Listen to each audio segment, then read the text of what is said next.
우리는 곧 새로운 사회를 향해 나아가야 합니다. 우리가 이성을 사용하여 삶이 어떠해야 하는지를 결정할 때입니다. 이 책은 우리에게 그 방향을 제시해 줍니다. 인간에게는 보통, 지성, 감정, 의지라는 세 가지 능력이 있습니다. 이것이 우리가 어떻게 살아야 하는지를 결정하는 기준이 됩니다. 이 세 가지 능력의 조화로운 발전이 우리를 더 나은 인간으로 만들어줄 것입니다. 안녕하세요. 영혼의 바람입니다.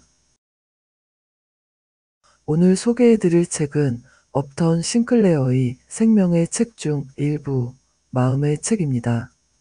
1926년에 쓰여진 이 책은 인간의 정신과 육체에 대한 깊이 있는 통찰을 담고 있으며 오늘부터 4편에 걸쳐 일부, 마음의 책을 낭독하겠습니다.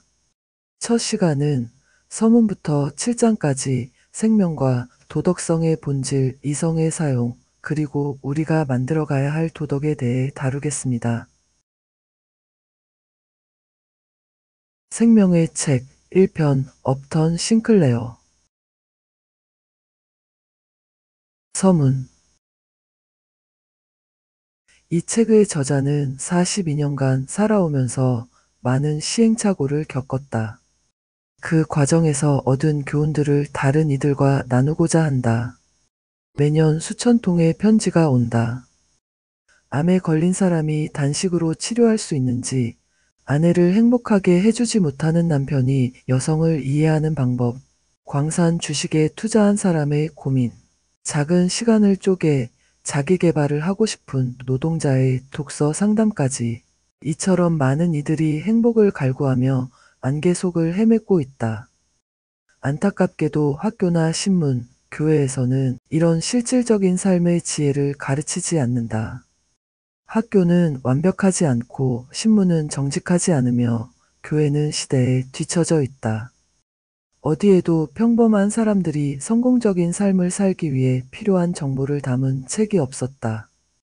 이 책은 현대적이고 지혜롭다. 저자는 인류의 새로운 성과들을 지켜보며 자신의 생각을 조율한다. 또한 정직하여 추측은 추측이라고 밝히며 독자들의 인생에 도움이 되고자 하는 친절한 마음을 담았다.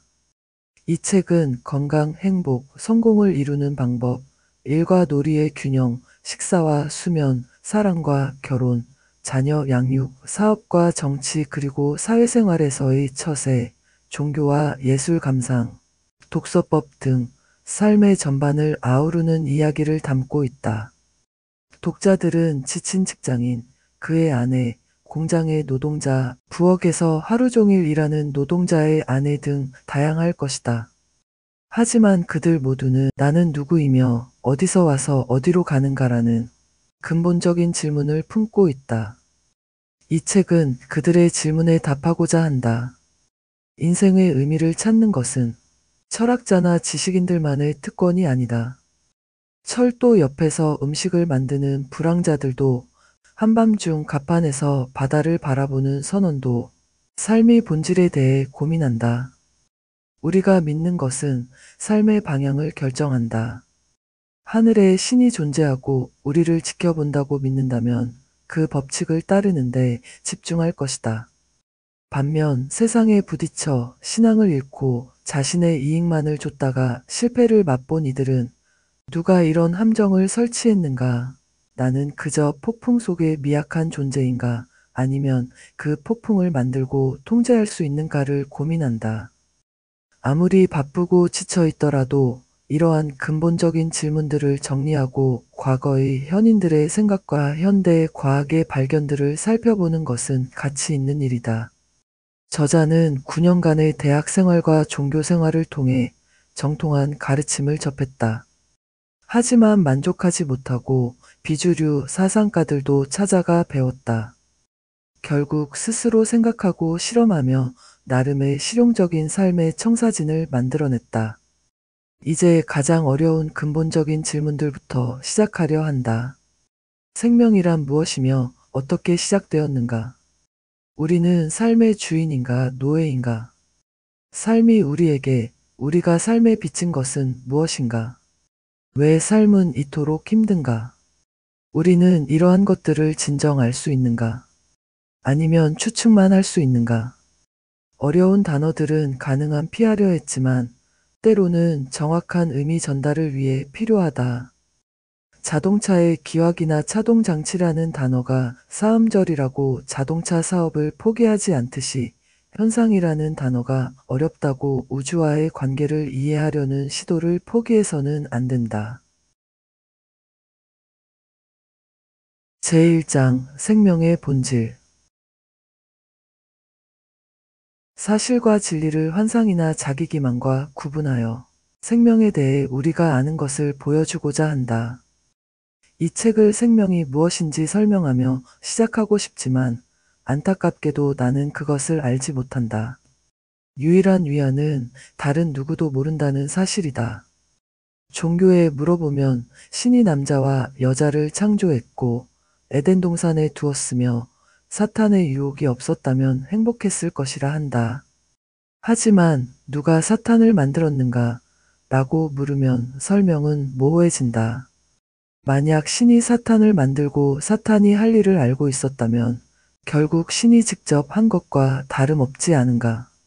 이는 마치 힌두교에서 세상이 거북이의 등에 있고 거북이는 뱀의 머리 위에 있다고 설명하면서 뱀은 무엇 위에 있는지 말하지 않는 것과 같다. 과학자들은 어떨까? 세계 최고의 생리학자는 열정적으로 생명이 무엇인지 안다고 말한다. 그는 생명이 특정 화학물질의 조합으로 인한 반응이라고 설명한다. 시험관에서 이를 만들어냈기 때문에 확신한다고 한다. 이는 모든 존재의 궁극적 근원을 물질로 나타나는 에너지 형태에서 찾는 이론론적 사고방식이다. 하지만 이 과학자에게 더 깊이 물어보자. 그토록 확신하는 물질이란 무엇인가? 어떻게 그것을 아는가? 분명 감각을 통해서다. 우리는 물질 자체를 알 수 없고 단지 물질이 우리에게 미치는 영향만을 알 수 있다. 물질이 거기 있어서 감각을 일으킨다고 가정할 뿐이다. 결국 매우 실제적으로 보이는 물질은 단지 감각의 영속적 가능성에 불과하다. 만약 장난기 많은 악마가 저명한 생리학자들을 놀리기 위해 감각을 일으킨다면 물질처럼 보이지만 실제로는 없을 수도 있다. 다시 말해 마음과 마음의 여러 상태만이 존재할 수도 있다. 이렇게 보면 유물론자들도 종교의 사제들만큼이나 큰 믿음의 도약을 하고 있는 셈이다. 이는 오래된 논쟁거리다. 메리 베이커 에디 이전에 버클리 주교가 있었고 그 이전에 플라톤이 있었다. 그들과 유물론자들은 청중들이 절망하여 정신이란 무엇인가 상관없다. 물질이란 무엇인가 신경 쓰지 말자 라고 외칠 때까지 논쟁했다. 수세기 전 프로이센의 한 마을에 작고 마른 철학 교수가 있었다. 그는 방 안에서 창 밖교의 첨탑을 바라보며 수년간 인간의 사고 도구를 연구했다. 그 결과 우리 마음은 어떤 궁극적 실제도 다룰 수 없고 오직 현상, 즉 겉모습과 그들 사이의 관계만을 이해할 수 있다는 것을 증명했다. 퀘니히스베르크의 교수 임마누엘 칸트는 궁극적 실제에 대한 4가지 명제를 제시하고 정확하고 반박할 수 없는 논리로 그것들을 증명했다. 그리고 같은 논리로 그 정반대도 증명했다. 칸트의 4가지 이율 배반을 이해한 사람이라면 형이상학이 점성술처럼 죽은 주제라는 것을 안다. 헤라클레이토스부터 아서벨푸어에 이르기까지 철학자들이 자신의 의식에서 거미줄처럼 뽑아낸 복잡한 이론들은 체스 게임의 복잡성만큼이나 현실과 관련이 없다. 저자는 이런 말을 하기가 유감스럽다. 많은 시간을 들여 이 철학자들의 미묘한 이론들을 공부했기 때문이다. 긴 단어들로 이루어진 언어를 배웠고 각 철학자나 학파가 그것들에 부여한 특별한 의미도 익혔다. 하지만 형이상학적으로는 아무것도 배우지 못했고 단지 머릿속의 언어적 거미줄을 치우는 일만 남았다. 이는 좋은 지적 훈련조차 되지 못했다. 형이상학적 사고방식은 함정이다. 절대적이고 궁극적인 것들로 사고하는 사람은 자신이 실제에 대한 결론에 도달했다고 믿게 된다. 하지만 실제로는 단지 자신이 믿고 싶은 것을 증명했을 뿐이다. 반대되는 것을 믿고 싶었다면 그것도 똑같이 증명할 수 있었을 것이다. 2피트에 2피트를 곱하면 평면이나 2차원 도형이 된다. 여기에 다시 2피트를 곱하면 우리가 살고 움직이는 3차원의 입체가 된다. 그렇다면 2피트를 4번 곱하면 무엇을 나타내는가? 이 4차원이라는 매혹적인 문제는 오랫동안 수학자와 철학자들의 마음을 사로잡았다. 이것이 바로 형이상학적 사고의 완벽한 비유다. 그것은 마음의 4차원이며 물리적 4차원이 감옥 시스템을 망가뜨리는 것처럼 건전한 사고를 망가뜨린다. 절대적인 것을 다루려는 사람은 4차원으로 사라져서 자신을 뒤집거나 위아래를 바꾸고 돌아와 득이양양하게 자신을 과시한다. 그리고 준비가 되면 다시 사라졌다가 또 다른 모습으로 변해 평범한 인간으로 돌아온다. 세상은 이런 정신적 고개를 계속하는 신학자, 형이상학자, 학구적 철학 교수, 초월주의자, 신지학자, 크리스천 사이언티스트들로 가득하다. 그들은 자신이 원하는 것을 증명하지만 서로 다른 것을 증명한다는 사실은 결국 아무것도 증명하지 못했음을 보여준다. 크리스천 사이언티스트는 물질이 존재하지 않고 고통은 단지 필멸의 마음의 환상이라고 주장한다. 하지만 자동차에 부딪혀 대퇴골이 복합골절되면 우리 모두처럼 유능한 외과 의사를 찾아가 뼈를 맞춘다. 반면 해켈과 디체겐을 읽은 일부 젊은 사회주의자들은 물질이 제1원인이며 모든 것이 거기서 자라나 거기로 돌아간다는 교리를 채택했다. 그들은 뇌가 죽음 후에 썩는 것을 보고 영혼이 뇌의 기능이라고 선언한다. 이런 이론 때문에 인류 연대에 대한 신념으로 이끄는 가장 강력한 호소 방식을 의도적으로 거부한다. 형이상학적 거미줄을 쓸어내는데 가장 좋은 책은 영국 실증주의자들의 지도자 프레드릭 해리슨의 상식의 철학과 평신도의 신념이다. 하지만 이 책들도 다른 모든 것들처럼 자신만의 교리가 있다. 해리스는 인류가 궁극적 실제를 다룰 정신적 도구가 없다고 말하는데 그치지 않고 앞으로도 영원히 그런 도구를 가질 수 없다고 증명하려 한다. 긴 진화 과정을 돌아보면서 생각해보자. 구리 실증주의에 대해 어떻게 생각할까? 어린 순무는 해리슨의 주장에 대해 어떤 의견을 가질까? 순무와 해리슨의 차이보다 해리슨과 미래의 초인류 사이의 차이가 더 클 수 있다. 그 종족이 무엇을 알게 될지, 어떤 사고 도구를 가질지 단정 짓는 것은 좋은 과학도 좋은 상식도 아니다. 현재 우리가 가진 도구를 최대한 활용하는 것이 바로 좋은 과학이자 상식이다. 삶에 대해 우리가 아는 것은 무엇인가? 우리는 끝없이 이어지는 감각의 흐름을 알고 있고, 이는 우리가 사물과 존재라 부르는 것들 속에서 나타난다. 우리는 이런 현상들의 끊임없는 변화를 관찰하고 그 변화를 연구하여 그것의 방식을 발견한다. 이러한 방식들은 불변하는 것처럼 보인다. 너무나 완벽하게 불변해서 우리는 실용적인 목적을 위해 그것이 불변한다고 가정하고 모든 계산과 행동의 기초로 삼는다. 분명히 우리는 다르게 살 수 없으며 과학 지식의 확산은 이러한 법칙들, 즉 존재의 행동 방식을 더 추적하고 그것의 불변성에 대한 우리의 믿음을 더 넓은 영역으로 확장하는 것이다. 한때 우리는 바람은 그것이 원하는 대로 분다라고 들었다. 하지만 이제 우리는 바람이 부는 데는 원인이 있다는 것을 확신하며 연구가 충분히 진행되면 가장 작은 공기의 흐름까지도 설명하고 예측할 수 있게 될 것이다. 한때 꿈이 초자연적 세계에서 온다고 했지만 이제 우리는 꿈을 분석하여 그것이 어디서 오고 무엇을 의미하는지 설명하기 시작했다. 아마도 우리는 아직 인간의 본성을 당황스럽고 설명할 수 없는 것으로 여길 것이다. 하지만 언젠가 우리는 인간의 몸과 마음, 과거와 현재에 대해 충분히 알게 되어 인간의 본성을 설명하고 원하는 대로 만들어낼 수 있게 될 것이다. 마치 오늘날 우리가 시험관에서 특정 반응을 만들어내고 가장 신중한 금융가조차 수천만 달러를 투자하면서도 자연의 영속성을 너무 신뢰하는 것은 아닌지 한 번도 고민하지 않는 것처럼 말이다. 현재 많은 분야에서 뛰어난 전문가들이 과학적 방법으로 실험하고 관찰하고 있다. 이 책에서 확실성을 언급할 때 우리는 형이상학적 교리의 절대적 확실성이 아닌 일상적 상식의 실용적 확실성을 의미한다.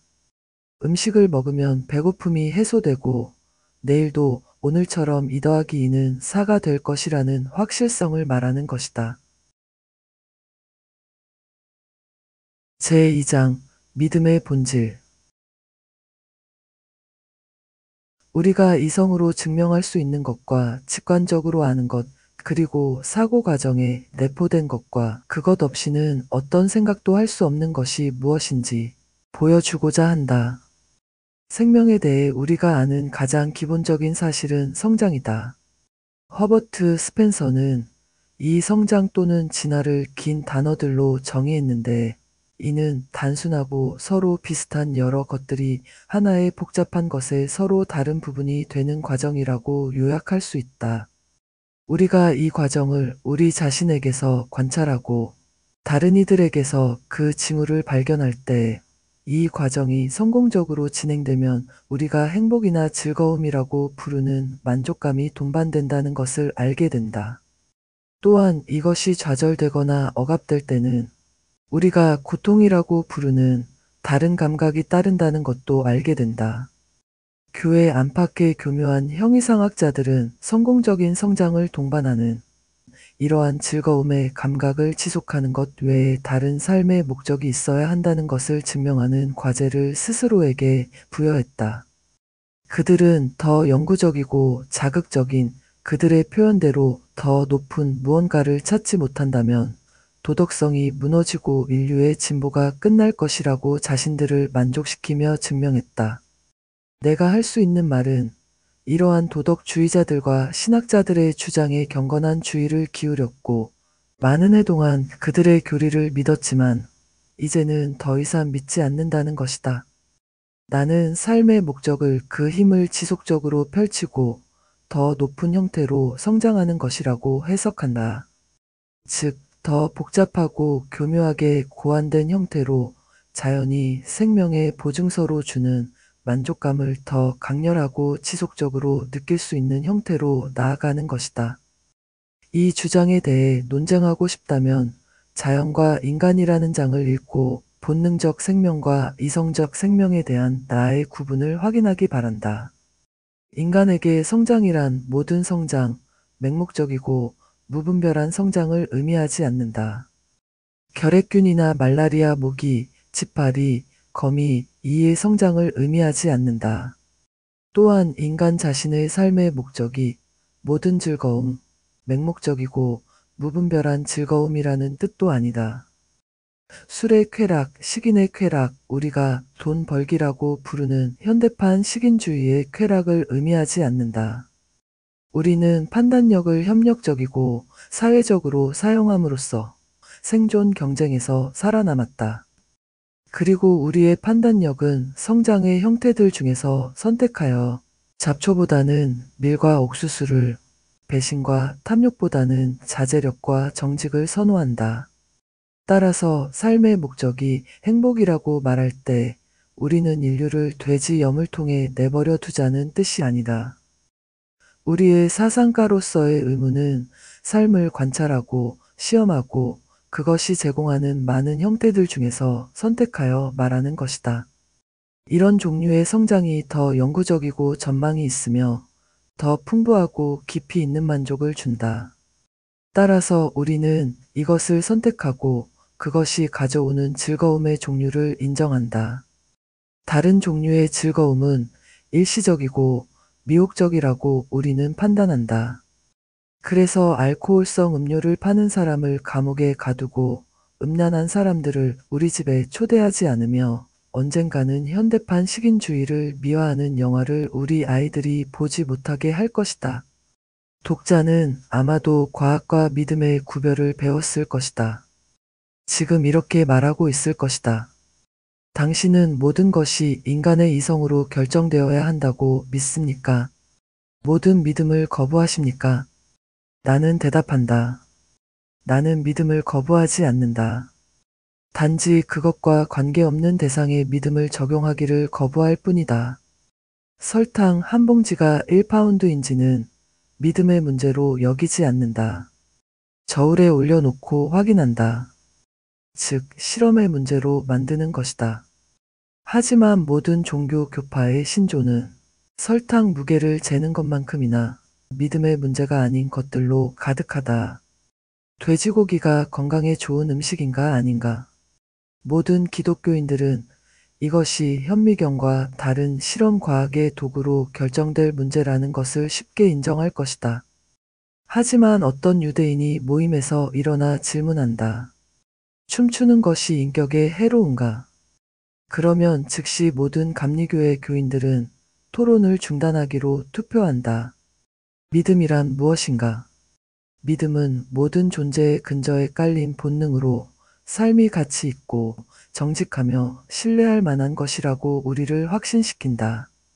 다시 말해, 성공적인 성장은 항상 즐거움을 동반했고 앞으로도 그럴 것이라는 확신이다. 세상에서 가장 회의적인 과학자, 심지어 생명은 단지 주성성이며 시험관에서 화학물질을 섞어 만들 수 있다고 증명하는 내 친구, 생리학자도 내가 아는 가장 믿음이 강한 사람 중 하나다. 그는 지식이 가치 있고 얻을 수 있다는 믿음으로 불타오르고 있다. 반대되는 어떤 제안, 예를 들어 삶이 인간을 괴롭히기 위해 장난꾸러기 악마가 만들어내는 일련의 감각일 수 있다는 생각을 그는 얼마나 큰 경멸로 받아들일 것인가. 더욱이 이 친구는 지식이 전파될 수 있고 동료 인간들이 그것을 받아들여 적용할 것이며 그렇게 할 때 행복해질 것이라는 확신으로 불타오른다. 그렇지 않다면 왜 유물론 철학을 옹호하는 학술서를 쓰겠는가?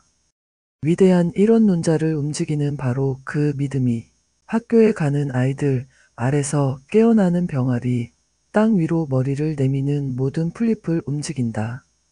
물론 모든 병아리가 살아남지는 못하고 모든 풀잎은 가을이 되면 시들지만 그래도 풀의 씨앗은 퍼지고 병아리는 철학자의 먹이가 되며 생명의 위대한 과정은 계속해서 그 믿음을 드러낸다. 결국 생명 과정은 인간을 만들어내고 곧 보게 되듯이 인간은 그것을 이어받아 판단하고 자신에게 맞게 만든다. 이것으로 보아 나는 소위 낙관주의자라고 불리는 사람이다. 반면 세계의 위대한 철학자들 중 일부는 자신을 비관주의자라고 불렀다. 하지만 나는 미소 지으며 이들이 종종 자신의 생각을 전파하기 위해 가장 열심히 일하는 사람들이며 이를 통해 진리의 가치와 인류의 완성 가능성을 증명한다는 것을 알아챈다. 빈곤과 그것이 삶에 미치는 영향을 잘 아는 사회복지사와 의사들 사이에서는 이런 말이 생겼다. 나쁜 아기와 좋은 아기는 없다. 오직 아픈 아기와 건강한 아기만 있을 뿐이다. 마찬가지로 나는 비관주의자와 낙관주의자는 없고 오직 정신적으로 아픈 사람과 건강한 사람만 있다고 말하고 싶다. 동물과 식물을 포함한 모든 생명체에서 건강은 행복을 의미하며 그 사실을 풍부하게 증명한다. 모든 건강한 생명은 스스로에게 만족스럽다. 이성이 발달하면 그 이유를 찾으려 하는데 이건 역시 힘을 가지고 그것을 사용하는 것이 즐겁다는 사실에 대한 또 다른 증거다. 대학 시절 교수는 이런 오래된 질문을 했다. 행복한 돼지가 되고 싶은가? 불행한 철학자가 되고 싶은가? 나의 대답은 항상 이랬다. 나는 행복한 철학자가 되고 싶습니다. 교수는 그것은 불가능할지도 모른다고 답했다. 하지만 나는 그것이 가능하다는 것을 증명하겠습니다. 라고 말했다. 제3장 이성의 사용. 이성이 적용되는 분야에서 우리는 그것을 사용해야 하고 그것을 신뢰할 자격이 있음을 보여주고자 한다. 대다수의 사람들은 특정한 교리들이 믿음의 대상이며 이러한 교리들의 이성을 적용하면 크고 작은 처벌을 받는다고 배우며 자란다. 어떤 교리를 믿게 되는가는 지리적 위치에 달려 있다. 뉴욕 같은 현대 도시에서는 아이가 태어난 거리에 따라 결정된다. 헤스터 가에서 태어난 아이는 고기와 버터를 같은 접시에서 먹으면 안 된다고 배운다. 10번 가에서 태어난 아이는 금요일에 고기를 먹으면 안 된다고 배운다. 메디슨 가에서 태어난 아이는 빵이 인간의 몸으로 포도주가 인간의 피로 변하는 정확한 형이상학적 과정에 대해 배운다. 이 아이들은 모두 인간의 이성이 오류를 범할 수 있으며 이 신성한 주제에 이성을 적용하는 것은 매우 위험하다고 배운다. 대신 어떤 고대 전통이나 제도, 관리 또는 특별한 권위를 주장하는 책의 권위를 받아들이는 것이 올바르다고 배운다. 이성을 벗어난 또는 이성을 초월한 계시가 세상에 있었던 적이 있는가? 그런 것이 있을 수 있는가? 이 가능성을 시험하기 위해 특별한 계시가 인류에게 전해질 수 있는 가장 설득력 있는 방법을 선택해보자. 고대의 정통적인 방식들, 즉 산꼭대기에서 새겨진 석판을 발견하거나 불타는 덤불에서 목소리가 나오거나 천사가 큰 군중 앞에 나타나 기록된 두루마리를 건네는 것 중 하나를 택해보자. 예일, 하버드 미식축구 경기에서 이런 일이 일어난다고 가정해보자. 신이 인류에게 완전히 새로운 종교를 주었다는 소식이 전 세계에 전해졌다고 하자. 런던이나 캘커타의 사람들은 이 계시를 어떤 과정을 거쳐 판단할까? 첫째, 이것이 미국 신문이 거짓말인지 고려해야 할 것이다. 결코 쉽지 않은 문제다. 둘째, 착시 현상일 가능성을 고려해야 한다. 만약 10,000명의 성숙하고 유능한 목격자들의 맹세 증언을 받아들인다고 해도 누군가가 새로운 종류의 투명한 비행기를 발명했을 가능성을 고려해야 한다. 그것이 정말로 초자연적 존재라고 확신하더라도 다음으로는 그것이 화성인인지 4차원 공간에서 온 방문자인지 아니면 악마인지 판단해야 한다. 이 모든 것을 고려하면서 그들은 필연적으로 주장된 계시를 검토해야 한다. 문학적 품격은 어떠한가? 도덕적 품격은 어떠한가? 이 주장된 계시가 보편적으로 채택되고 적용된다면 인류에게 어떤 영향을 미칠 것인가? 분명히 이 모든 것은 인간의 이성과 판단력의 문제다. 이를 결정하는 다른 방법은 없으며 개인이나 인류 전체가 할 수 있는 일은 자신들의 최선의 능력을 적용하여 이 문제에 대해 결정을 내리는 것뿐이다. 이성이 판사가 되고 새로운 계시는 피고석에 앉는다. 인류는 이것은 진정한 영감이다. 우리는 이에 복종하고 따를 것이며 이제부터 누구도 이것을 의심하지 못하게 할 것이다 라고 말할 수 있다. 하지만 필연적으로 말도 안 되는 소리 라고 말하는 사람들이 있을 것이다. 이 새로운 계시는 작동하지 않는다. 진보를 억압하고 정신을 질식시키고 있다. 라고 말하는 이들도 있을 것이다. 이들은 자신의 신념을 위해 일어설 것이고 순교자가 될 것이며 모든 세상이 그들에 대해 토론해야 할 것이다. 그리고 누가 그들과 대다수의 사람들 사이에서 판단을 내릴 것인가? 판사인 이성이 결정할 것이다. 인간의 이성이 오류를 범할 수 있다는 것은 완벽하게 사실이다. 무오류성은 절대적인 것, 마음의 개념이지 현실이 아니다. 생명은 우리에게 전지전능함이나 우리가 신성하다고 부르는 다른 어떤 속성도 주지 않았듯이 무오류성도 주지 않았다. 생명은 우리에게 힘을 주었다. 그것은 약하기도 하고 강하기도 하지만 모두 개성과 발전이 가능하다. 이성은 인류가 다른 동물 왕국을 지배하게 된 도구이며 점차 자연의 힘을 통제해가는 도구다. 이것이 우리가 가진 최고의 도구이기에 우리는 저항할 수 없이 그것을 사용하게 된다. 그런데 우리 중 일부는 이성을 자기 자신을 파괴하는데 사용하는 것 말고는 더 나은 용도를 찾지 못한다는 것이 얼마나 이상한가. 예수의 신부들을 방문하여 이성이 믿음 앞에서는 무력하며 믿음에 굴복해야 한다고 설득하는 것을 들어보라. 당신은 이렇게 대답할 것이다. 네, 신부님, 저를 설득하셨습니다. 저는 제 필멸의 능력이 오류를 범할 수 있다는 것을 인정합니다. 그리고 저는 방금 저를 설득한 논증에 그 의심을 적용하는 것부터 시작하겠습니다. 저는 설득되었지만 물론 오류를 범하기 쉬운 이성으로 얻은 확신을 확신할 수는 없습니다. 따라서 저는 이전과 같은 자리에 있습니다. 다만 이제는 어떤 것도 확신할 수 없는 위치에 있을 뿐입니다. 당신은 진심으로 대답하고 모자를 들고 신부님의 서재를 나선다. 하지만 잠깐, 왜 문을 닫는가? 이성이 밖에 찬 공기가 들어와 신부님을 불편하게 할 것이라고 말해주기 때문에 문을 닫는다. 당신은 이성이 아직 대머리의 원인 문제를 해결하지 못했기 때문에 모자를 쓴다. 거리로 나와서 갑자기 소리가 들리면 인도로 물러서는데 이는 이성이 자동차가 오고 있으며 인도에서는 안전하다고 말해주기 때문이다. 이렇게 당신은 삶을 보존하고 발전시키는 수백만 가지 행동에서 이성을 사용한다.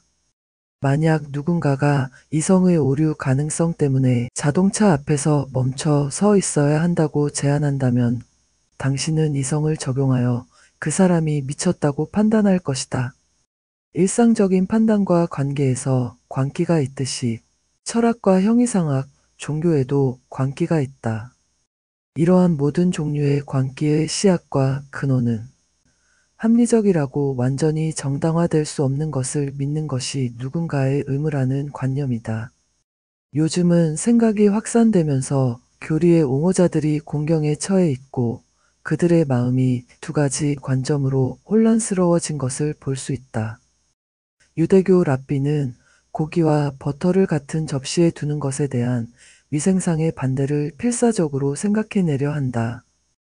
가톨릭 신부는 생선이 매우 건강에 좋은 음식이며 우리 모두가 너무 많이 먹는다고 말한다. 감리교도와 침례교도, 장로교도는 일주일에 하루를 쉬지 않으면 건강이 망가질 것이라고 말한다. 이렇게 그들은 이성으로 믿음을 정당화하고 과학과 신학 사이의 갈등을 화해시킨다. 이 방법을 받아들여 나는 실험을 해보고 일요일에 테니스를 치면 소화도 잘 되고 일하는 능력도 향상된다는 것을 알게 된다. 나는 이 논리적으로 반박할 수 없는 행동을 따르다가 델라웨어주의 옛 믿음과 충돌하게 되어 그들의 성스러운 나를 순진하고 무지하게 모독했다는 이유로 주교도소에서 복역하게 된다. 버리 교수의 사상의 자유의 역사라는 작은 책을 읽어보면 인간이 자신의 마음을 사용할 권리를 놓고 오랜 갈등이 있었고 아직도 승리하지 못했다는 것을 알게 될 것이다. 자유사상가라는 용어는 인간이 달 수 있는 가장 높은 배치여야 하지만 아직도 미국 전역에서 막연한 공포의 대상이다. 오늘날 캘리포니아 주에는 범죄적 생디칼리즘법이 있어 미국 정부가 설립된 것과 같은 방식, 즉 무력으로 전복되어야 한다는 생각을 표현하는 글을 쓰거나 출판하거나 말하는 사람에게 최대 14년의 징역형을 규정하고 있다. 몇 달 전 이 책의 저자는 이틀 동안 증인석에 섰으며 지방검사가 자신의 신념의 모든 세부사항을 신문하고 출판된 글에서 발췌한 왜곡된 내용을 읽으며 배심원들의 편견을 유발할 수 있는 어떤 신념을 가지고 있다는 것을 증명하려 한 고통스럽고 거의 믿기 힘든 경험을 했다. 이 사건의 피고인은 자원에서 3년간 참호에서 복무하고 2번 부상을 입고 1번 가스 공격을 당한 퇴역군인이었다. 그는 소비에트 정부 형태를 승인했다는 혐의뿐만 아니라 사제들과 종교기관에 대해 불쾌한 언급을 인쇄했다는 혐의도 받았다. 요즘은 재산을 가진 계급이 정부의 권력을 장악하고 자신들의 이익을 위해 인류의 사고를 검열하려 한다. 하지만 사제 정치든 자본주의든 인간의 정신을 구속하려는 시도는 결국 같은 것이며 이러한 시도는 다음과 같은 주장으로 맞서야 한다. 실수와 실패, 그리고 그것들이 초래할 수 있는 심각한 해악에도 불구하고 인간이 전진할 수 있는 유일한 길은 그들이 가진 최선의 사고력을 사용하고 그 결론을 다른 이들에게 선포하는 것이다. 잠시 신학적으로 말하자면 신은 우리에게 추론 능력과 그것을 사용하려는 충동을 주셨다. 그분이 그 사용을 제한하거나 누군가에게 그 사용을 금지할 권한을 주었다는 것은 상상할 수 없다. 우리가 추구하는 것은 그분의 진리이며 우리가 선포하는 것도 그분의 진리다. 이렇게 함으로써 우리는 가장 높은 신앙행위를 수행하는 것이며 이 봉사에 대한 보답으로 그분이 우리에게 영원한 유황과 불의 형벌을 내리실 것이라는 생각으로 고민하지 않을 것이다. 이 책의 남은 부분에서는 독자가 이러한 관점을 받아들이거나 적어도 실험을 위해 시도해보고 어디로 이어지는지 보려 한다고 가정할 것이다. 우리는 이성의 빛 아래에서 인간 삶의 문제들을 고찰하여 그것들이 어떻게 생겨나고 어떻게 해결될 수 있는지를 결정하려 할 것이다. 제4장 도덕성의 기원. 자연의 방식과 인간의 도덕성을 비교하고 후자가 어떻게 생겨났는지 보여주려 한다. 70년 전 찰스 다윈은 종의 기원이라는 책을 출간했다. 그는 생명이 규조류에서 인간에 이르기까지 여러 단계의 진보를 거쳐 진화했다는 충격적인 아이디어로 당시의 신학적 교리에 도전했다. 이는 에덴 동산 이야기와 맞지 않았기에 다윈주의는 악마의 발명품으로 취급되어 싸움을 벌였고 오늘날까지도 미국 내륙의 많은 종파 대학에서는 진화라는 두려운 용어를 숨죽여 말한다. 얼마 전에도 한 성직자가 다윈주의가 뒤집어졌다고 승리를 선언하는 것을 신문에서 읽었다. 이 성직자는 일부 생물학자들이 종의 진화가 일어난 방법의 세부 사항을 놓고 논쟁하는 것을 잘못 이해한 것이다. 종이 부적합한 것들의 점진적 제거로 변화하는가 아니면 드프리스의 돌연변이 이론처럼 갑작스런 도약으로 변화하는가? 획득된 능력이 후손에게 전달되는가? 아니면 생식질이 환경에 영향을 받지 않는가? 과학자들은 이런 문제를 놓고 토론한다. 하지만 생명이 하등 형태에서 고등 형태로 질서 있는 계열로 진화했다는 사실, 그리고 각 개체가 배하기와 유하기에 이 긴 과정의 역사를 재현한다는 사실은 이제 모든 현대 사고의 기초가 되었으며 지구의 자전만큼이나 일반적으로 받아들여지고 있다. 이 진화 과정을 외부에서, 즉 그것이 취한 수많은 형태와 그들 사이의 상호작용을 통해 연구할 수도 있고 내부에서, 즉 당신의 영혼 속에서 그것을 동반하는 감정들, 그것을 추진하는 충동이나 갈망. 프랑스 철학자 베르그송이 말하는 생명의 약동을 통해 연구할 수도 있다. 기독교인들은 이를 사랑이라 부르고 기독교를 혐오했던 니체는 이를 권력의 의지라 부르며 사랑의 반대라고 스스로를 설득했다. 헉슬리 교수의 에세이 중 진화와 윤리라는 글에서 그는 자연의 완전한 비도덕성을 설명하고 인류가 알고 있는 도덕성이 자연의 과정에서 기원했거나 자연 법칙과 화해할 수 있는 방법이 없다고 선언한다.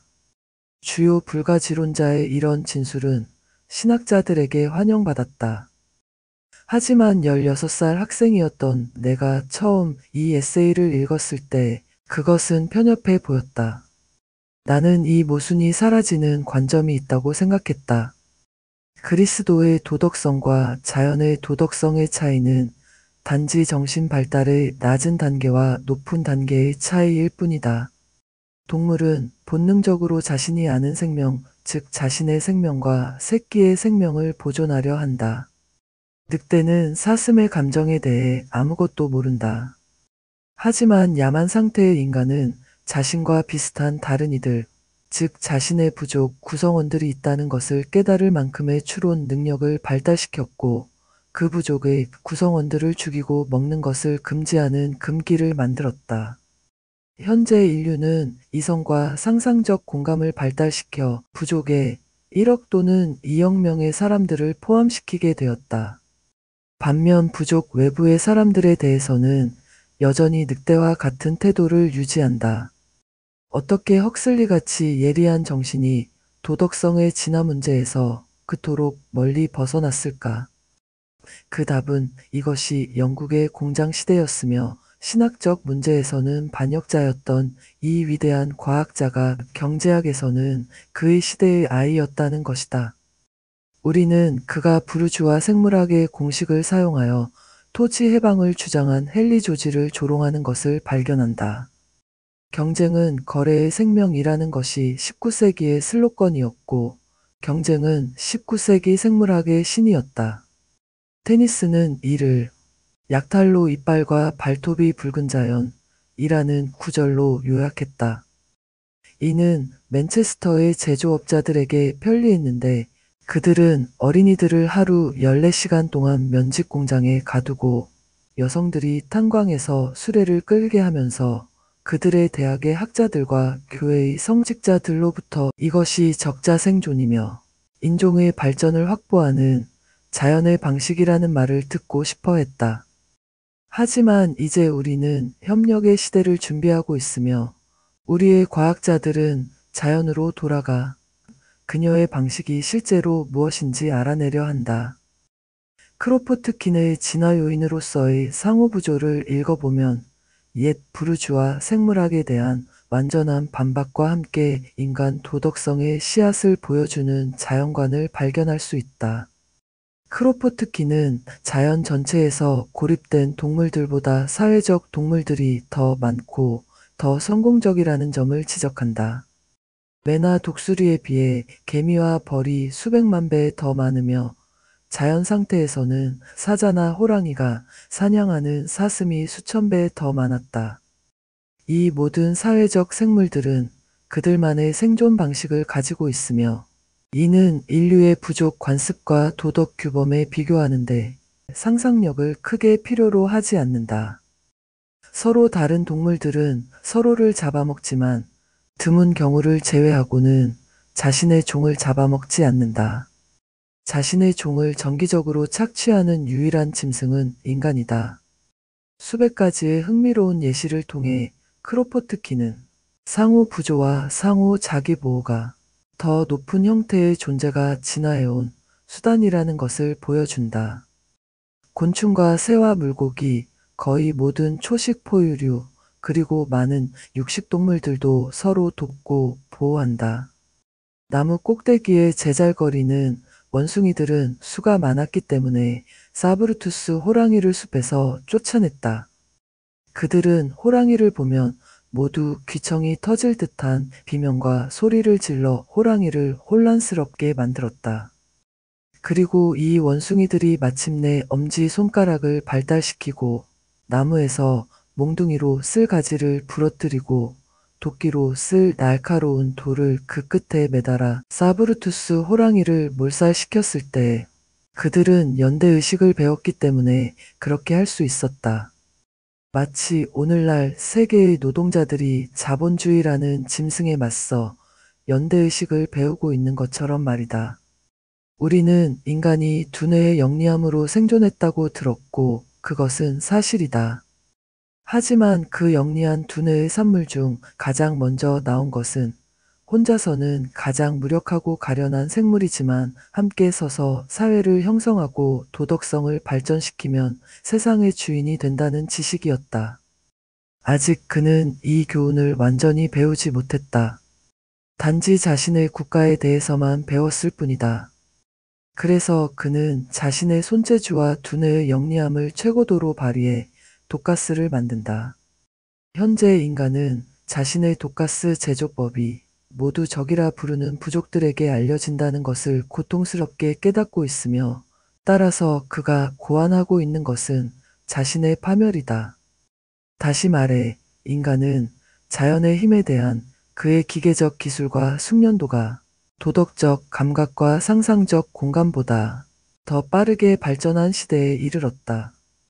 생명을 파괴하는 그의 능력이 그것을 보존하려는 욕구보다 위험할 정도로 더 커졌다. 그래서 그는 자연의 아름다운 얼굴 앞에서 관기 어린 생물로 서 있다. 자신이 만든 것뿐만 아니라 자연이 그 이전 시대에 만든 모든 것을 파괴하고 있다. 그는 지금 무한한 고통으로 이 사실을 스스로에게 깨닫게 하려 노력하고 있으며 자신의 악한 길을 고치려 하고 있다. 그 과정의 첫 단계는 자신의 맹목성과 탐욕으로 인해 스스로 심어놓은 악마의 교리를 마음에서 뿌리 뽑는 것이다. 그 교리란 동료 인간에게 고통과 괴로움을 가하는 방법으로 진정한 행복을 찾거나 이 땅에서 가치 있는 진보를 이룰 수 있다는 것이다. 제5장 자연과 인간. 인간이 어떻게 자연을 통제하게 되었고 자연의 과정을 이어받아 개선하고 있는지 보여주고자 한다. 앞장의 논증이 타당하다면 인간의 도덕성은 고정되고 영원한 법칙의 집합이 아니라 세상의 다른 모든 것처럼 자연 진화의 산물이다. 우리는 바위의 이야기를 추적하듯 도덕성의 역사를 추적할 수 있다. 그것은 신비롭거나 초자연적인 것이 아니라 단순히 인간이 환경에, 특히 동료 인간에게 보이는 반응이다. 그 근원은 모든 존재의 영혼인 것처럼 보이는 바로 그 내적 충동, 생명에 대한 사랑, 성장의 기쁨, 믿음이다. 인간은 자연의 일부이자 산물이다. 많은 근본적인 면에서 그의 방식은 여전히 자연의 방식이고 그의 법칙은 여전히 자연의 법칙이다. 하지만 인간은 다른 더 중요한 면에서 자신을 자연과 분리시켜 완전히 다른 무엇인가로 만들었다. 이를 명확히 하기 위해 우리는 자연과 인간을 구분한다. 이는 우리의 분류가 영구적이거나 최종적이지 않다는 것을 명심한다면 적절한 일이다.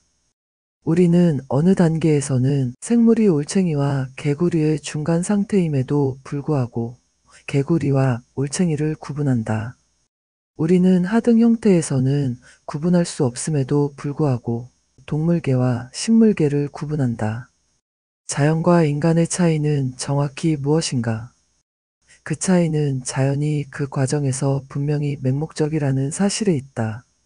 자연은 연어 한 마리에게 생명을 주기 위해 100만 개의 알을 낳고 연어보다 나을 것 없어 보이는 다른 물고기들의 먹이가 될 수많은 연어를 만든다. 시인들은 진화론을 받아들여 신학적 옷을 입히고 모든 창조물이 향해 가는 저 멀리 있는 하나의 신성한 사건을 이야기할 수 있다.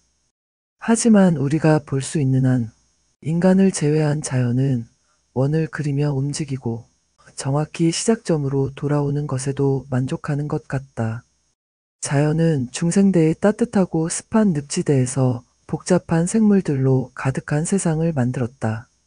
그러다가 마치 큰 몸과 작은 뇌를 가진 패턴이 성공적이지 않다고 결정한 것처럼 빙하기로 그들을 모두 얼어 죽게 했고 우리는 단지 그들의 뼈만을 통해 그들에 대해 알 수 있다. 적자생존이라는 구절이 인간의 관점에서 최선의 것이 살아남는다는 의미가 아니라는 것을 이해하기 전까지는 누구도 진화에 대해 진정으로 이해할 수 없다. 그것은 단지 특정한 환경에서 생존할 수 있는 것들이 살아남는다는 의미일 뿐이다. 우리는 현재의 문명을 적합한 것으로 여긴다. 하지만 천문학적 변화로 또 다른 빙하기가 온다면 우리의 적합성이 지으류로 살아갈 수 있는 능력이나 지구 내부에서 인공 조명으로 무언가를 재배할 수 있는 능력에 달려 있다는 것을 발견하게 될 것이다. 이것이 우리의 오래된 어머니인 자연의 모습이다. 하지만 이제 신학자들의 말처럼 신의 섭리에 의해서든 유물론 철학자들의 말처럼 원자들의 우연한 혼합에 의해서든 자연은 최근 그 과정을 의식하고 관찰하고 비판할 수 있으며 그 작업을 이어받아 좋든 나쁘든 자신의 방식대로 수행할 수 있는 생물들을 만들어냈다. 우연이든 계획이든 우리 행성의 일부분에서 기후와 토양이 결합되어 우리가 지성이라고 부르는 고양된 생명 형태라는 자연의 새로운 산물을 만들어냈다. 창조물이 눈을 뜨고 창조자의 작품을 바라보며 그것이 좋다고 결정했다. 하지만 더 좋아질 수도 있다고 생각했다. 창조물은 창조자의 작업을 이어받아 계속하며 많은 면에서 그것을 무효화하고 다른 면에서는 완전히 수정한다. 소네트가 거미보다 더 좋거나 더 높은 산물인지를 논하는 것은 무의미할 것이다. 하지만 적어도 이것만큼은 분명하다. 자연은 무한한 거미를 만들었지만 자연은 결코 소네트나 그와 비슷한 것을 만들어내지 않았다. 신의 피조물인 인간이 신의 기능을 맡게 되었다. 이 사실은 우리를 충격에 빠뜨리거나 영감을 줄 수 있다. 형이상학적 성향을 가진 사람들에게는 매혹적인 문제들을 다양하게 제공한다. 신이 생성되는 과정에 있고 우리 안에서 그리고 우리를 통해서 생성되기 전까지는 신이 없다는 것이 가능할까? H.G. 웰스는 이 흥미로운 생각을 제시한다. 그러자 물론 주교들과 성직자들이 분노하며 일어나 웰스를 그들의 영역을 침범한 건방진자라고 비난한다. 그들은 3, 4천년 동안 자신들의 신을 숭배해 왔으며 그가 영원으로부터 존재했다는 것을 알고 있다. 그는 자신의 의지로 세상을 창조했는데 불경한 인간이 감히 일어나 그의 산물을 비판하고 그것을 개선할 수 있다고 상상하는가? 인간이 만든 싸구려 장난감들, 소네트와 과학체계들, 교향악 연주회와 같은 천상의 화음을 흉내낸 창백한 모방들, 생성 중인 신의 모습으로서 웰스는 자신만의 주교를 만들었고 의심할 여지 없이 그가 만든 주교가 영국 국교회의 신이 만든 어떤 주교보다 더 낫다고 주장할 것이다. 우리는 웰스의 주교가 신의 주교들과 이러한 문제들을 논쟁하도록 두고 형이상학적 문제들에 대한 우리의 경고를 독자들에게 상기시키려 한다. 당신은 무엇이든 모든 것을 증명할 수 있다. 이 주제에 대한 논의는 단지 당신이 원하는 대로 당신만의 진리를 가지고 있다는 사실을 선언하는 것에 불과하다. 무한한 의식이 존재하여 창조의 전 과정을 자신 안에 담고 있고 자연의 모든 겉보기의 낭비와 실수가 현재 우리 마음의 이해 범위를 넘어선 어떤 관점에서 설명될 수 있을지도 모른다. 반면에 의식이 이제 처음으로 우주에서 깨어나고 있을 수도 있다. 의식이 산 정상의 아침 안개처럼 우연한 일시적인 산물일 수도 있다. 반면에 농부가 자신의 목적을 위해 밭을 통제하듯이 의식이 전체 우주를 통제하도록 성장하고 확장하게 될 운명일 수도 있다.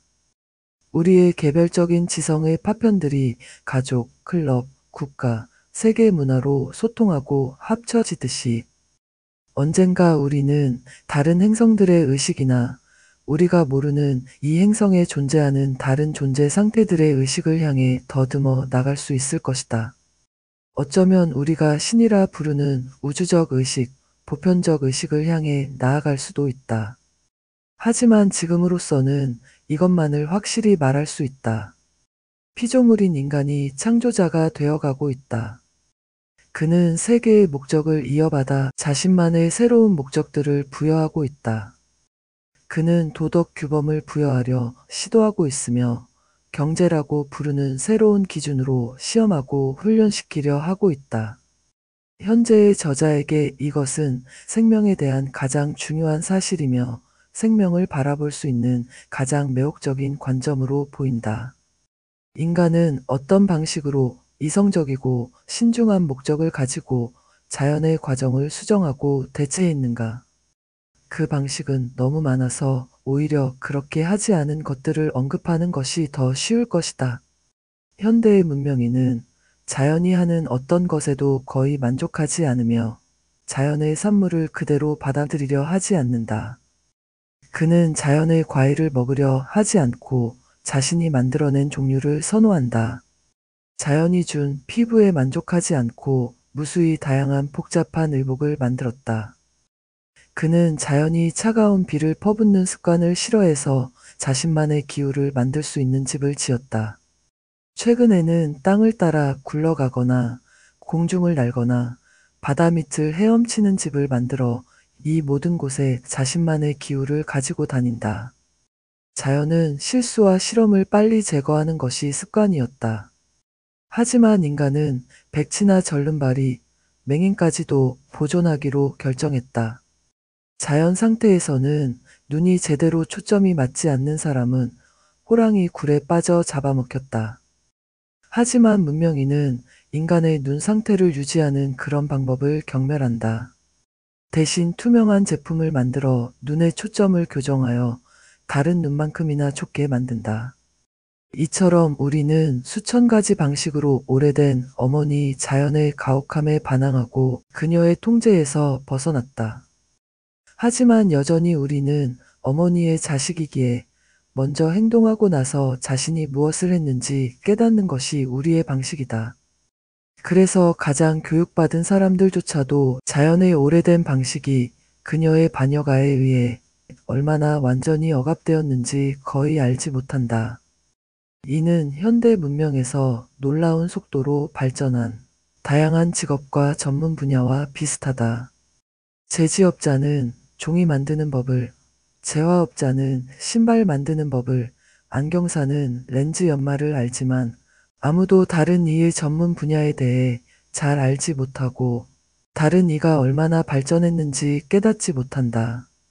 그래서 우리 대학에서는 여전히 실제 일하는 사람들의 관행에서는 도도새처럼 멸종되고 잊혀진 고대에 불변하는 자연법칙을 가르치고 있다. 사회주의 사상에 물든 소수를 제외한 모든 대학에서 학생들은 소위 멜서스의 법칙을 엄숙하게 배우고 있다. 이는 인구가 지속적으로 생존 수단의 한계를 압박하며 세계의 어느 곳에나 그 지역이 부양할 수 있는 것보다 더 많은 사람들이 항상 있다는 법칙이다. 우리가 세계의 생산력을 증가시킬 때마다 인구도 그에 상응하여 증가할 것이므로 인간의 비참함은 결코 끝나지 않을 것이며 낙태와 전쟁과 기근은 단순히 인간을 환경에 적응시키는 자연의 영원한 방법이라는 것이다. 이런 것들이 대학에서 엄숙하게 가르쳐진다. 하지만 학생 10명 중 9은 현대의 산화 제한을 실천하는 가정에서 왔다. 모든 학생들은 이에 대해 어떻게든 알게 되고 결혼하면 자녀를 둘이나 셋으로 제한할 것이다. 그들이 가장 좋아하는 정치인이자 영웅인 시어도어 루즈벨트의 영혼이 전국을 돌아다니며 인종자살이라는 끔찍한 범죄를 비난하는 것도 헛되다. 즉, 멜서스의 법칙이 보여주는 끔찍한 상황, 지속적으로 반복되는 과잉인구와 낙태, 전쟁, 기근으로 인한 제어를 종식시키기 위해 이성을 사용하는 것이 죄라는 것이다. 그들이 가장 좋아하는 성인이자 도덕주의자인 앤서니 콤스톡의 영혼이 전국을 돌아다니며 모든 부유한 여성이 아는 것을 가난한 여성에게 가르치려 한다는 이유로 또 지적이고 자치적인 앵글로색슨 땅이 이 3세대 만에 이탈리아인, 폴란드인, 헝가리인, 포르투갈인, 프랑스계 캐나다인, 멕시코인, 일본인의 빈민가 인구로 바뀌는 것을 막으려 한다는 이유로 사람들을 감옥에 가두는 것도 헛된 일이다. 마찬가지로 모든 정통 대학에서 학생들은 교수들이 농업 수학 체감의 법칙이라고 부르는 것을 배운다. 즉, 한 땅에 들이는 추가 노동이 동일한 수확량 증가를 가져오지 않으며 그 증가는 점점 줄어들어 결국에는 아무리 많은 노동을 들여도 더 이상의 수확을 얻을 수 없는 시점에 이른다는 것이다. 50년 전에는 이것이 사실이었고 그 이후로 어떤 정치학 교수도 농장을 방문할 생각을 하지 않았기 때문에 모든 교수가 이것을 가르친다. 그러는 동안 대학이 있는 도시 외곽에서는 시장 농부들이 수학 체감의 법칙을 어리석은 농담으로 만드는 새로운 집약농업 시스템을 대규모로 실천하고 있다. 크로포트킨이 그의 책 농장, 공장, 작업장에서 보여주듯이 현대의 집약농부는 유리와 화학시험관을 사용하여 완전히 새로운 작물 재배 과학을 발전시켰다. 그는 기후에 독립적이며 자신만의 기후를 만든다. 토양의 결함에도 독립적이어서 아스팔트 포장 위에서도 처음부터 시작하여 토양을 만들 수 있다. 자본 투자를 2배로 늘리면 생산량이 2배가 아닌 10배가 된다. 만약 그의 방법을 영국 제도에 적용한다면 이 작은 면적에서 전 세계 인구를 먹일 수 있는 충분한 농작물을 생산할 수 있을 것이다. 그래서 우리는 단순하고 완전히 해가 없는 방법으로 인간이 원하는 대로 인구를 제한하거나 늘릴 수 있는 위치에 있음을 알 수 있다. 또한 현재 지구상의 인구보다 100배나 1000배 더 많은 사람들을 위한 식량과 생활 필수품을 생산할 수 있는 위치에 있다. 하지만 미신은 비자발적 부모됨을 명령하고 자본주의는 토지가 투기를 위해 사용되지 않거나 지대를 위해 착취되어야 한다고 명령한다. 이것은 이빨과 발톱의 옛 자연, 힘 있는 자가 가지고 있을 수 있는 자가 지키는 고대의 계획이라는 이름으로 행해진다. 문명화된 인간에 의해 완전히 억압되고 대체된 그 자연은 이제 유령으로만 노예들을 겁주기 위해 무덤에서 소환되는 해골로만 존재한다. 약탈적인 금융가가 추위를 피하기 위해 모피 외투를 원하거나 혈액순환을 위해 안마사를 고용할 때는 자연의 법칙에 대해 걱정하지 않는다. 세상의 노동자들이 지구의 자연 자원을 사용하는 대가로 그에게 공물을 바치게 하려 할 때만 이 낡은 허수아비를 언급한다. 제6장 반역자인 인간. 본능과 이성 사이의 과도기 단계에 있는 인간이 어떻게 더 안전한 상태로 나아갈 수 있는지 보여준다. 자연 상태에서는 모든 생물이 불안정하게 살며 끊임없이 적들에게 시달린다. 생물은 최상의 상태를 유지할 때만 생존할 수 있다.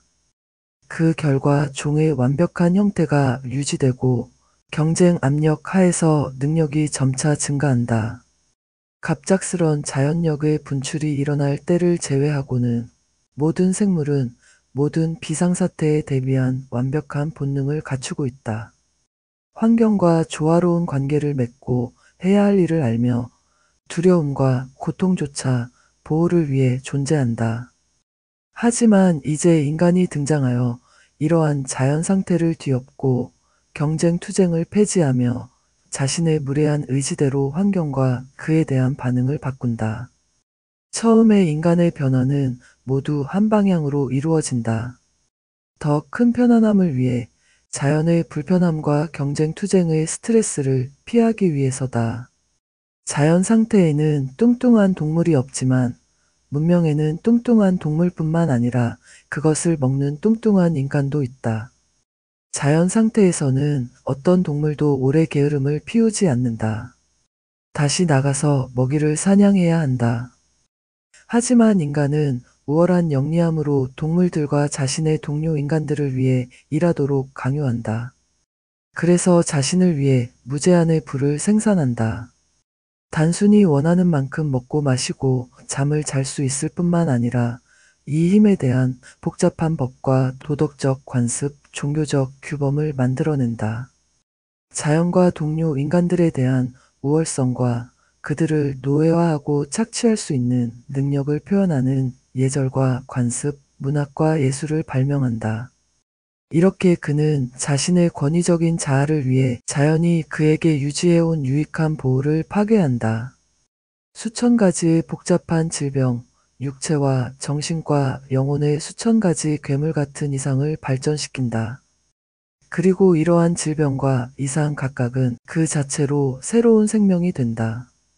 지식체계와 과학, 때로는 예술을 발전시키고 수천 명, 아마도 수백만 명의 인간의 생활수단, 환경, 결정적 운명이 된다.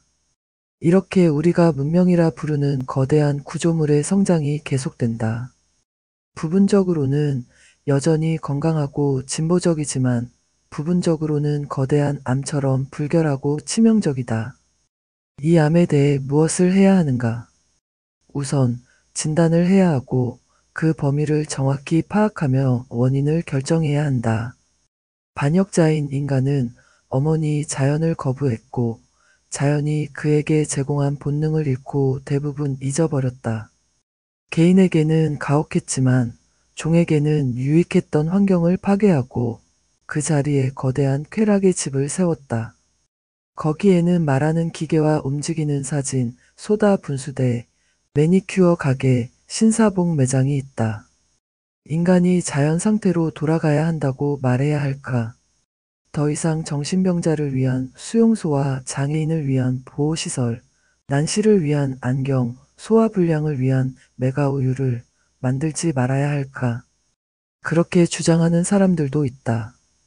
내 우편물로 오는 수많은 이상한 책과 팸플릿 중에서 최근에 영국에서 온 사회적 혼돈과 그 해결책이라는 책을 발견했다. 거기서는 모든 학문적 도구를 동원하여 문명의 병폐에 대한 해결책이 고대 그리스의 영아 살해 관행으로 돌아가는 것이라고 진지하게 주장한다. 모든 신생아는 의사위원회의 검사를 받아야 하며 어떤 결함이 있거나 인구조사에서 현재 세상의 아기가 충분하다고 판단되면 이 아기는 자비롭고 고통 없이 질식사 당해야 한다는 것이다. 이것이 아일랜드 기근 피해자들을 먹자는 스위프트의 제안처럼 농담이라고 생각할 수도 있다. 나는 이 책이 재미있는 의도가 전혀 없는 냉철한 과학자의 저작이라고 말하기 전에 시간을 들여 검토했다. 이 주제에 대해 명확히 생각하려면 첫 번째로 이해해야 할 점은 자연은 이것과 아무 관계가 없다는 것이다. 우리는 자연에 호소할 수 없다. 우리는 그녀의 지배를 벗어난 지 수천 년이 지났기 때문이다. 첫 번째 유인원이 나무에서 내려와 날카로운 돌을 몽둥이 끝에 매달았을 때 우리는 자연을 떠났다. 첫 번째 인간이 불을 통해 얼어 죽지 않고 식단을 바꾸었을 때 우리는 자연과 돌이킬 수 없는 작별을 고했다. 따라서 이런저런 해결책이 자연스럽지 않다라고 말하는 것은 아무런 논거가 되지 않는다. 우리의 선택은 수천 가지 다른 과정 중에서 이루어질 것이지만 한 가지 확실한 것은 그중 어느 것도 자연스럽지 않을 것이라는 점이다. 전쟁 만화에서 베언 스파더는 휴가 중인 영국 장교를 그린다. 그는 참호가 그리워져서 정원에 나가 진흙 속에 구덩이를 파고 밤새 비를 맞으며 떨고 있다. 이것은 우리를 매우 즐겁게 한다. 하지만 어떤 종류의 개혁가, 의사, 도덕주의자, 성직자, 입법자가 정말로 자연에 따른 치료법을 제안한다면 우리는 더욱 즐거워할 것이다. 예술과 지식의 산물인 문명화된 인간은 자신의 공상과 재치를 펼치는 대상으로서가 아니면 자연을 사랑하지 않는다. 그는 자신의 삶을 살려 하고 모든 힘을 다해 자연 위에 자신을 두려 한다. 하지만 분명히 그는 계속해서 질병을 축적할 수는 없고 자신의 적절한 조직이 굶주리는 동안 암을 만드는데 생명의 피를 줄 수는 없다. 말하자면 그는 어떻게든 자신의 에너지의 흐름, 즉 사회적 혈류를 암에서 건강한 성장으로 돌려야 한다. 은유를 버리고 말하면 인간은 이성을 사용하여 삶이 어떠해야 하는지 결정할 것이다. 그는 자신이 도달할 수 있는 가장 높은 형태를 선택할 것이다. 그런 다음 자신의 의지로 그 과업에 에너지를 바칠 것이며 자신이 형성한 이상을 실현하기 위해 계산된 새로운 법, 새로운 도덕 규범, 새로운 관습과 사고방식을 만들 것이다. 이렇게 해야만 인간은 창조자로서 자신을 정당화할 수 있고 오래된 어머니에 대한 반역의 이익을 실현하고 그 대가를 피할 수 있다. 그리고 아마도 우리는 새로운 형태로 자연으로 돌아왔다는 것을 발견하게 될 것이다. 우리가 가혹하고 잔인하며 낭비적이고 맹목적이라고 부르는 자연도 그녀만의 깊은 지혜를 가지고 있었다. 그녀는 종을 돌보고 유형을 보호하고 보존했다. 힘에 대한 새로운 자부심 속에서 인간은 개인주의라는 이름으로 품격을 부여한 철학을 발명했다. 그는 자신을 위해 살고 일한다. 비단 셔츠를 입고 속도 제한을 깨고 가슴에 리본과 훈장을 다는 것을 선택한다. 이제 그가 새로운 도덕성으로 해야 할 일은 만약 퇴보로부터 자신을 구하고 싶다면 자신이 거부한 옛 어머니의 지혜와 멀리 보는 시각을 보여주는 것이다. 그리고 높은 용기의 행위로서 스스로에게 의식적으로 말해야 한다. 나는 종을 보호하고 유형을 보존할 것이다. 나는 알코올 중독의 황홀감을 거부할 것이다. 그것이 내 자손의 건강을 해치기 때문이다. 같은 이유로 나는 성적 난잡함의 즐거움을 거부할 것이다. 나는 최고의 자연 표준에 맞춰 신체를 유지하기 위해 사냥과 전투의 모방을 고안할 것이다. 모든 문명화된 삶이 지성에 기반한다는 것을 이해하기에 나는 지식을 습득하고 동료들에게 전파할 것이다. 문명이 공감 없이는 불가능하다는 것을 깨닫고 공감이 내 동료 인간들이 무지하고 타락한 동안에는 또한 나를 행복하게 하지 못한다는 것을 알기에 나는 빈곤, 전쟁, 기생, 그리고 인간이 동료를 착취하는 모든 형태의 근절에 내 에너지를 바친다. 윌리엄 제임스 교수는 전쟁의 도덕적 대안이라는 훌륭한 에세이의 저자다.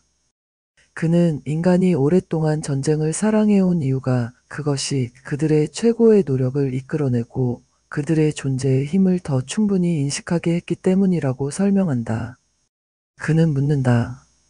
인간이 자신의 자유로운 충동으로 생명에 대한 사랑과 그것이 펼치는 놀라운 잠재력에서 나온 충동으로 다른 인간의 파괴와 노예화가 아닌 정신의 힘을 펼치는 데 있어서의 협력적 경쟁에 기반한 규율과 규범을 스스로 발명하는 것이 가능하지 않을까. 이것이 인간에 의해 이루어질 수 있다는 것을 나는 한 번도 의심하지 않았다. 그것이 이루어질 것이며 빨리 이루어질 것이라는 것은 최근의 세계 분쟁으로 확실해졌다. 이 분쟁은 모든 생각하는 사람들에게 기계공학의 발전이 너무나 커서 인간이 이제 자신의 문명에 그것이 견딜 수 있는 것보다 더 큰 피해를 입힐 수 있게 되었다는 것을 보여주었기 때문이다. 제7장 우리의 도덕 만들기. 인간의 도덕성은 인간의 사실에 맞게 변화해야 하며 인간의 이성 외에는 그것을 판단할 수 있는 것이 없음을 보여주고자 한다. 앞 장들의 논증이 받아들여진다면 인간의 삶은 적어도 부분적으로 인간의 지성에 의해 안내되는 인간 의지의 산물이다. 인간은 대양 한가운데 있는 배의 승무원과 같은 위치에 있다. 그는 배가 어떻게 만들어졌는지, 어떻게 현재 위치에 오게 되었는지 정확히 알지 못하지만 엔진을 어떻게 작동하는지, 배를 어떻게 조종하는지 나침반의 의미를 발견했다. 그래서 이제 그는 배를 맡아 많은 위험 속에서 떠있게 하며 한편으로는 배의 선교에서 배를 어느 항구로 조종할 것인지, 어떤 애도를 사용할 것인지에 대한 격렬한 논쟁이 계속된다. 일반적으로 비유를 신뢰하는 것은 좋지 않지만 이 비유는 인간의 삶의 조건이 얼마나 유동적이고 변화 가능한지, 그가 직면하는 문제들이 얼마나 끊임없고 시급한지를 깨닫게 해주기 때문에 유용하다. 인류의 도덕적, 법적 규범은 배의 조타수에게 주어지는 조종 명령에 비유될 수 있다. 동북동으로 가라고 조타수는 지시받는다. 만약 밤사이에 강한 바람이 불어 배의 선수를 우연으로 밀어낸다면 조타수는 반대 방향으로 키를 돌려야 한다. 그렇게 하지 않으면 배가 방향을 완전히 바꿔 세계의 다른 지역으로 가게 될 수 있다. 다음 날 아침 승객들은 배가 암초에 걸린 것을 발견할 수 있다. 이 3000년 전의 고대 히브리 책에 적힌 조종 지시를 고집했기 때문이다. 만약 생명이 계속 변화하는 산물이라면 행동을 다스리는 법 역시 계속 변화해야 하며, 도덕성은 새로운 상황과 새로운 필요에 대한 지속적인 조정의 문제다. 만약 인간이 이 변화하는 환경에 대해 자유롭게 작업할 수 있다면 새로운 도구를 만들고 새로운 과정을 고안할 자유도 있어야 한다. 만약 많은 가능한 과정과 많은 가능한 삶의 형태들 중에서 선택하는 것이 이성의 과제라면 분명히 인간의 의무는 자신의 법과 관습, 도덕 규범의 모든 세부 사항을 검토하고 수정하는 것이다. 이는 물론 모든 종교의 가르침과 정면으로 모순된다. 내가 아는 한 어떤 특정 문제에 있어서 인간의 행동이 어떤 더 높은 힘에 의해 영원히 고정되었으며 이 규칙들을 따르는 것이 인간의 의무라고 가르치지 않는 종교는 없다. 다른 생각을 제안하는 것조차 사악하다고 여겨진다. 사실 그것은 세상에서 가장 사악한 일로, 어떤 규범이든 실제로 그것을 어기는 것보다 훨씬 더 위험하다고 여겨진다. 이것이 실제로 어떻게 작동하는지 살펴보자. 예를 들어 10계명을 살펴보자. 이 계명들은 약 4000년 전에 돌판에 새겨졌고 그 이후로 계속 유효하다고 여겨진다. 살인하지 말라가 그 중 하나다. 다른 이들은 이를 살해하지 말라로 표현한다. 이 이중 버전에서 우리는 즉시 논쟁의 시작을 본다. 만약 당신이 퀘이커 교도라면 전자의 버전을 받아들이고, 당신 나라의 군사참모본부 구성원이라면 후자를 받아들인다. 당신은 동료 인간을 죽일 권리를 주장하되 죽이는 사람들이 미리 특별한 제복을 입어 동료 인간을 죽이는 특별한 기능을 나타내는 경우에만 그렇다. 다시 말해 전쟁을 할 권리를 주장한다. 그리고 전쟁을 하게 되면 칼과 총알이라는 오래된 방식뿐만 아니라 여성과 아이들의 생명을 파괴하는 독가스를 사용할 권리도 주장하게 된다. 아마도 한 번에 도시 전체를 파괴할 수도 있다. 또한 당연히 높은 의자에 앉아 검은 로브를 입고 때로는 분말 가발을 쓴 사람이 공식적으로 명령하고 승인한 경우에는 죽일 권리가 있다고 주장한다. 이 사람을 검은 로브와 분말 가발에 앉히는 단순한 장치로 신의 법을 판단하고 수정할 권한을 부여할 수 있다고 생각한다. 다시 말해, 당신은 이 신성한 법을 인간의 이성에 종속시킨다. 만약 어떤 종교적 광신자가 이런 종속을 거부한다면 당신은 그를 두려운 이름인 평화주의자라고 부르고, 만약 그가 자신의 생각을 설교하려 한다면 10년이나 20년 동안 감옥에 보낸다.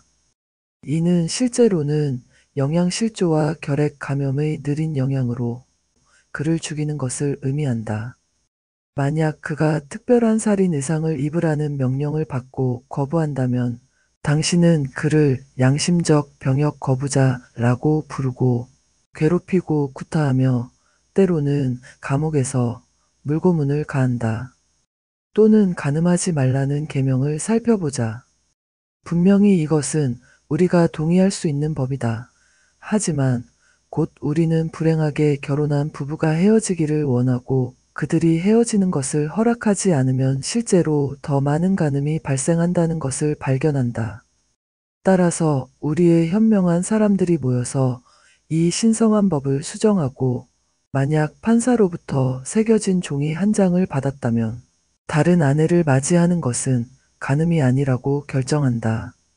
하지만 일부 종교의 추종자들은 단순한 인간에게 이런 권리가 있다는 것을 인정하기를 거부한다. 가톨릭 교회는 자신의 법을 강제하려 하고 이혼하고 재혼한 사람들이 실제로 간음 속에서 살고 있으며 대죄를 저지르고 있다고 선언한다. 성공회는 그 정도까지 가지는 않는다. 이혼해서 죄가 없는 쪽이 재혼하는 것을 허용한다. 다른 교회들은 현재의 국가법을 그대로 받아들이는 것에 만족한다. 이 모든 집단이 신성한 계명을 해석하고 수정하는데 인간의 이성, 그것도 오직 인간의 이성만을 적용하고 있다는 것이 분명하지 않은가? 또는 도둑질하지 말라 라는 법을 살펴보자. 분명히 우리 모두가 동의할 수 있다. 하지만 우리의 동의는 아무런 의미가 없다. 도둑질이 무엇인지 결정하기 위해 인간 법정을 설립해야 하기 때문이다. 땅을 점령하고 그 거주자들을 죽이고 그 땅을 자신의 것으로 삼아 영원히 자신의 자녀들에게 물려주는 것이 도둑질인가? 물론 그것은 도둑질이라고 당신은 말한다. 하지만 즉시 당신의 진술을 수정해야 한다. 충분히 오래전에 일어났다면 도둑질이 아니다. 그런 경우 그 결과는 법으로 신성시되어 영원히 변경할 수 없게 된다. 또한 우리는 국가가 하는 경우, 즉 살인 의상을 입은 사람들이 그 행위를 하기 전에 그렇게 한 경우에는 도둑질이 아니라는 사실에 부딪힌다. 다시 다른 사람들이 토지 부족으로 굶어 죽는 동안 투기를 위해 토지를 사용하지 않고 묶어두는 것이 도둑질인가? 우리 중 일부는 이것을 도둑질이라고 부르지만 우리는 무례하게 급진주의자라고 불린다. 만약 우리가 이런 종류의 도둑질에 저항해야 한다고 제안하면 우리는 영양실조와 결핵 감염으로 인한 느린 죽음을 선고받는다. 또한 우리의 토지 독점 체제의 피해자가 굶주린 자신의 아이의 생명을 구하기 위해 빵 한 조각을 가져가는 것이 도둑질인가? 법은 이것이 도둑질이라고 말하고 이 행위로 그 사람을 감옥에 보낸다.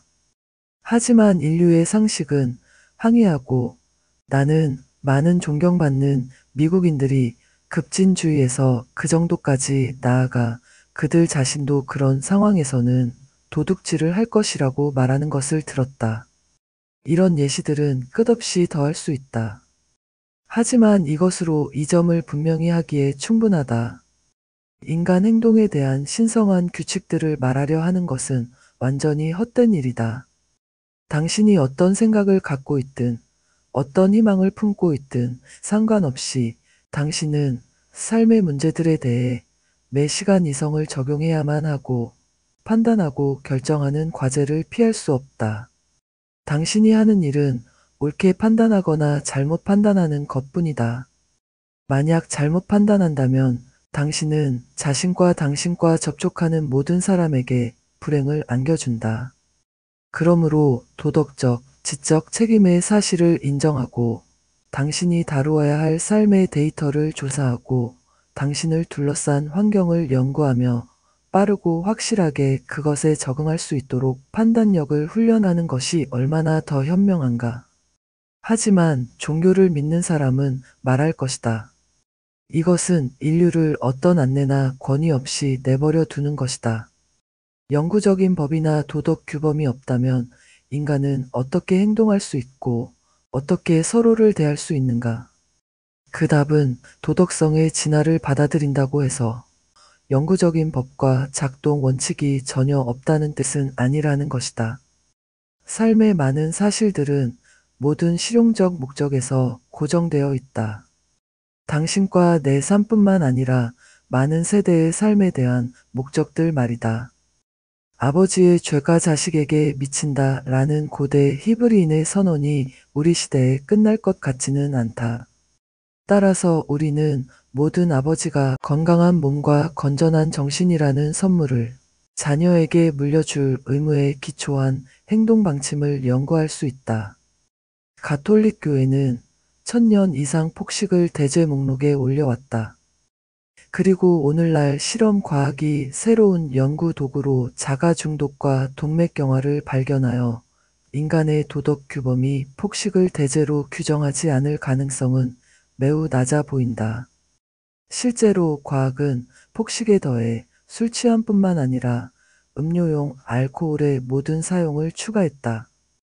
우리는 포도주를 마시는 것이 구약의 미덕일 뿐만 아니라 신약의 종교 의식이었다는 명백한 사실에도 불구하고 이렇게 했다. 인간의 삶이 변화하고 새로운 발견과 새로운 힘이 새로운 법과 도덕적 관습을 필요로 한다고 말하는 것은 너무나 분명해서 종이와 잉크를 낭비하는 것처럼 보일 수 있다. 인간은 자동차를 발명했고 도시에 밀집해 살게 되어 엄격한 교통규칙을 채택해야 했다.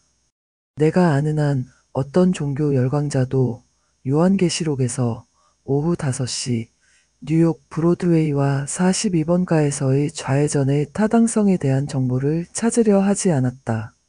하지만 현대 과학은 자동차만큼이나 전례 없는 새로운 경제적 사실들을 만들어냈다. 새로운 소비 가능성과 기하의 가능성, 새로운 욕망과 만족, 새로운 범죄와 새로운 미덕을 만들어냈다. 그런데도 우리 대중의 대다수는 여전히 이러한 새로운 사실들에 대한 조정을 화성의 일과 마찬가지로 관계없는 고대의 규범으로 이끌려 하고 있다. 나는 세상에서 가장 친절하고 헌신적인 영혼 중 하나인 한 여성을 알고 있다. 그녀는 자신의 삶과 많은 자녀들, 손주들의 문제를 고대 히브리 문학의 특정 장에서 무작위로 골라낸 문장들로 해결하려 한다. 이 여성은 자신이 상상하기에 그 문제에 적용된다고 생각되는 단어들을 찾을 것이고 그 문제에 대해 정반대로 말하는 다른 구절들이 있다는 사실을 경건한 눈으로 무시할 것이다. 그녀는 그 말들에 대해 가장 이상하고 상상할 수 없는 해석을 하면서도 자신의 해석이 신이 자신에게 직접 말씀하시는 목소리라고 완전히 확신한다. 만약 당신이 그녀에게 사회주의에 대해 말하려 하면 그녀는 가난한 자들은 항상 너희와 함께 있을 것이다 라고 말한다. 이는 대규모로 빈곤을 해결하려는 것이 신의 섭리를 방해하는 것이라는 의미다. 이 여성은 즉시 개별적인 궁핍 사례를 구제할 준비가 되어 있다. 이것을 자신의 의무라고 여긴다. 사실 그녀는 일부 사람들의 빈곤이 자신에게 고귀한 행동을 할 기회를 제공하기 위한 것이라고 생각한다. 막대기를 아끼면 아이를 망친다 라는 문장의 의미는 너무나 분명해서 아무도 오해할 수 없을 것 같지만 이 좋은 여성은 이것이 신이 아이들의 체벌을 금지하고 망친 아이들을 선호한다는 뜻으로 이해했다. 그녀는 반평생 동안 이 생각을 가지고 있었다. 이 문장이 성경에 있는 것이 아니라 허디브라스라는 오래된 영국 시에 있다는 것이 지적될 때까지 말이다.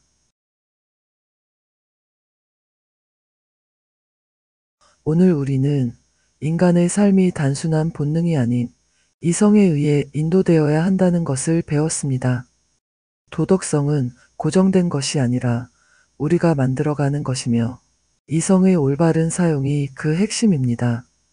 다음 시간에는 절제의 미덕부터 정신과 육체의 관계까지 다루며 더 깊이 있는 인간 이해의 여정을 이어가겠습니다. 함께 해주셔서 감사합니다.